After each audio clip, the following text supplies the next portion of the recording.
Saya Tifal Solesa melanjutkan Kompas Petang, Saudara. Kapolri Jenderal Listio Sigit Prabowo merespons dugaan kasus tambang ilegal di balik kasus polisi tewas ditembak polisi di Solok Selatan, Sumatera Barat. Kapolri mengaku sudah mendapatkan informasi dari Kapolda Sumatera Barat terkait insiden itu. Kapolri meminta Propam Polda setempat mengusut tegas motif pelaku menembak rekannya hingga memberikan sanksi tegas baik etik maupun pidana. Namun ia membantah ada konflik internal di baliknya.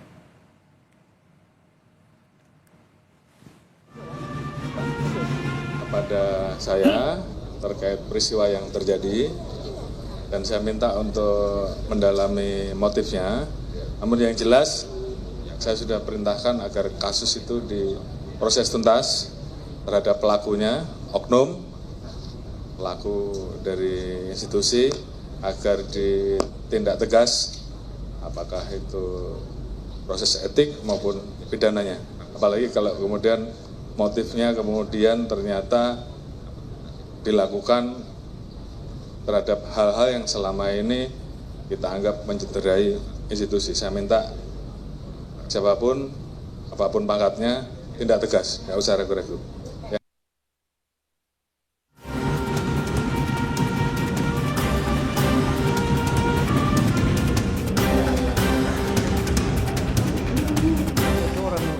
Kasat Reskrim Solok Utara AKP Rianto Ulil tewas ditembak rekannya sendiri AKP Dadang Iskandar usai menangkap pelaku tambang ilegal di Solok Selatan, Sumatera Barat.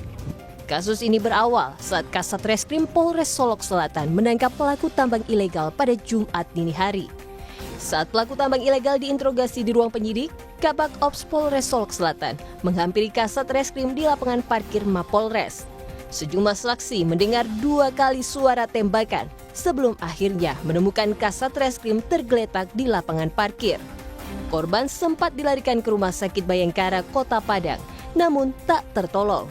Sementara Kabak Ops yang diduga sebagai pelaku penembakan melarikan diri menggunakan mobil dinas. Kepala Bagian Operasional Polres Solok Selatan akhirnya menyerahkan diri usai menembak Kasat Reskrim Polres Solok Selatan. Pelaku menyerahkan diri pada Jumat dini hari ke Polda Sumatera Barat. Propam Polda Sumatera Barat sudah memeriksa 5 orang saksi, termasuk 2 orang anggota Satreskrim Polres Solok yang mendampingi Kasat Reskrim saat menangkap pelaku tambang ilegal.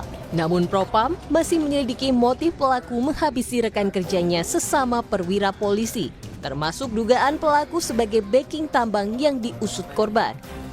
Kapolres Solok Selatan akan kami mintai keterangannya juga, karena yang sebagai komandannya langsung di Polres itu pastinya akan tahu persis bagaimana staf-stafnya, kinerjanya termasuk prestasinya, atau mungkin ada konflik of interest, kita belum mendalami itu. Ya, pastinya dalam proses pendalaman ini mohon waktu. Kalau diperiksa sudah 5 orang yang pagi ini. Ya, di antaranya adalah 2 orang yang bersama Pak Kasat tadi dini hari itu yang bersama-sama memproses dugaan terjadinya galian sirtu yang ilegal, Sementara Komisi 3 DPR meminta kasus polisi tembak polisi di Solok harus diusut tuntas, mulai dari peristiwa penembakan hingga dugaan tambang ilegal yang dibackingi pelaku penembakan. Kami meminta peristiwa ini diusut secara tuntas, baik kasus penembakan hingga tewasnya, ya, maupun kasus yang melatar belakangi terjadinya pertikaian ini. Yang kami dapat adalah terkait dengan penindakan penambangan ilegal tipe galian C. Ya, ada ada latar belakang tersebut. Nah, harus diusut tuntas apakah pelaku ini ya membackingi tambang ilegal yang ditindak oleh almarhum Kasat Reskrim beserta jajarannya. Jenazah AKP Rianto Ulil rencananya akan dimakamkan di dekat kediaman ibunya di Makassar, Sulawesi Selatan. Hingga kini, polisi masih belum mengungkap motif penembakan perwira polisi oleh sesama perwira polisi, namun yang pasti, korban ditembak hingga tewas oleh sesama polisi usai menangkap pelaku tambang liar. Tim Liputan, Kompas TV.